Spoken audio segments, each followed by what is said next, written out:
I am going to show you how to use a tool called DocAppender in order to allow observations and conversations to become tangible pieces of assessment that you can show parents or students. So what you're going to do is you are first going to create a folder. And in that folder, I just called it DocAppender text.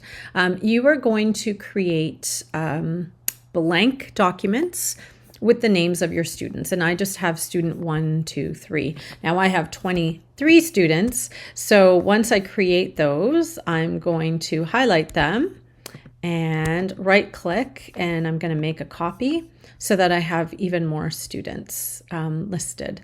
And in order to rename this, and again, you would put the names of your individual students, you would right click and go rename, and you would go student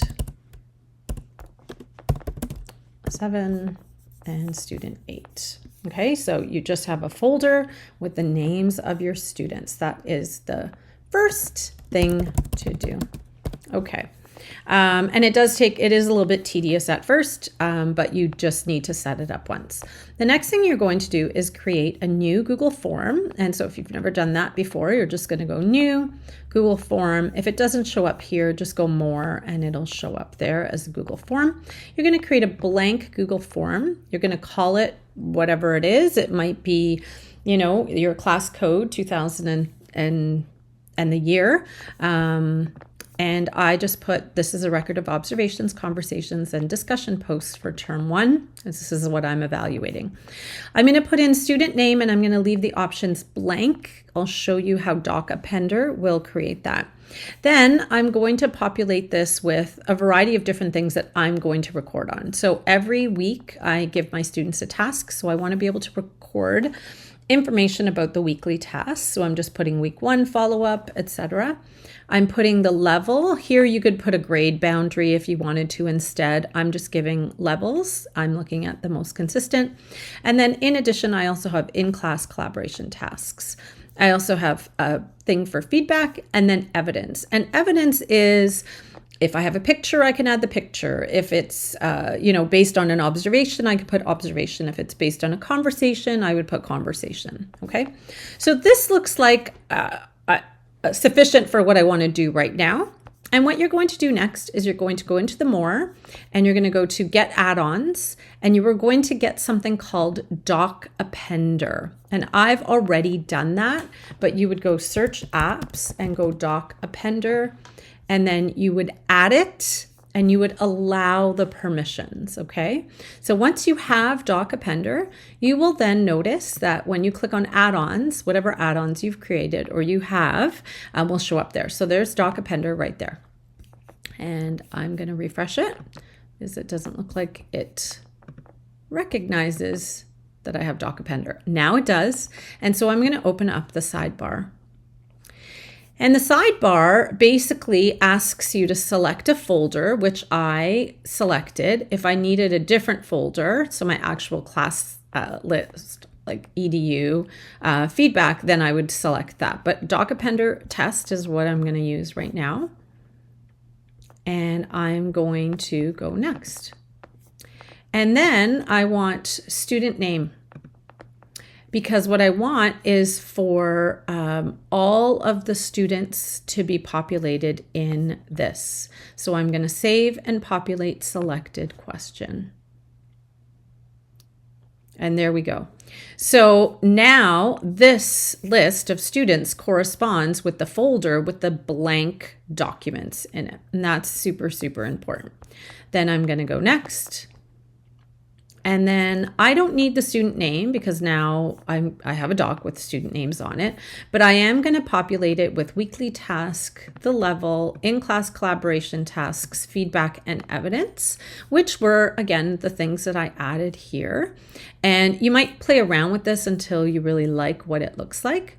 And then it gives you a couple of choices. So you can have a separated bullet list, a vertical table. I like the idea of a row in a single horizontal table. So I'm going to click that because I think it's going to be easier for everyone to read. And I'm going to go save changes.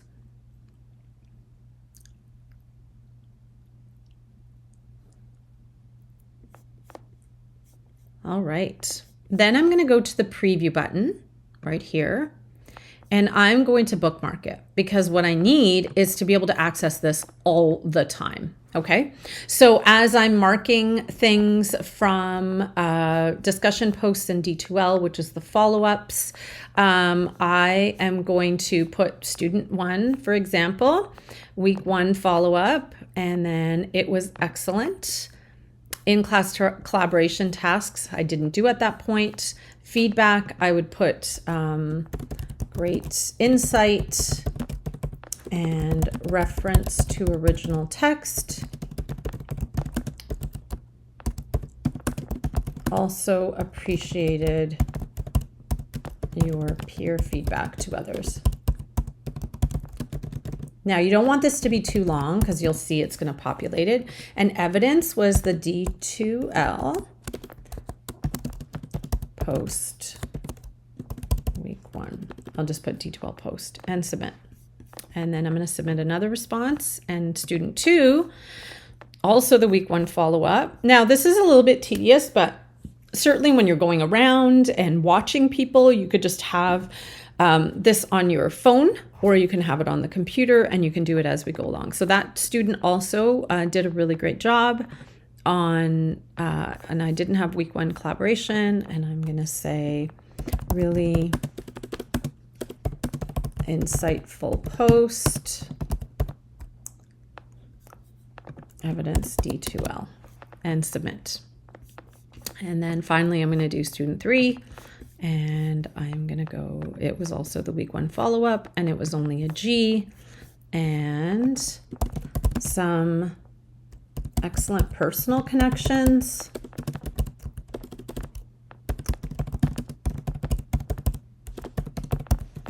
Be sure to connect more explicitly to text.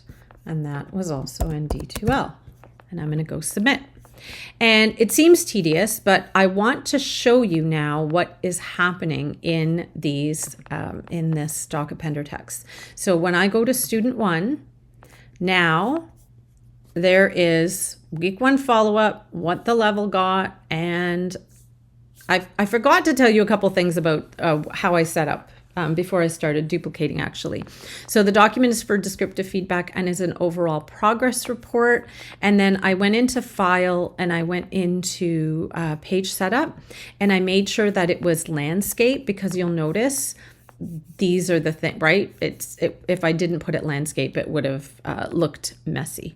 Okay, so that's basically it. Now, what I'm going to show you now is I'm going to go submit another response. And for student 1 again, I'm going to now go weekly 2 follow-up. And I'm going to say it was excellent because that student is great. Also week 2, excellent and consistent insights. Keep it up. And the evidence is D2L and class observation. Now, I don't have anything but here you would put what the next steps are.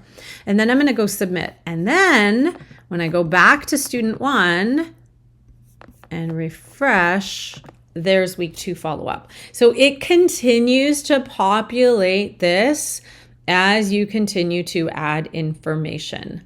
Woo! Which I think is amazing and brilliant, and a really concrete way of being able to show kids that you are looking at their observations and their conversations, and it keeps everything in one place. So I would then share this particular this document with my students when it's time to give them feedback or a progress report. Hope this helped. Good luck.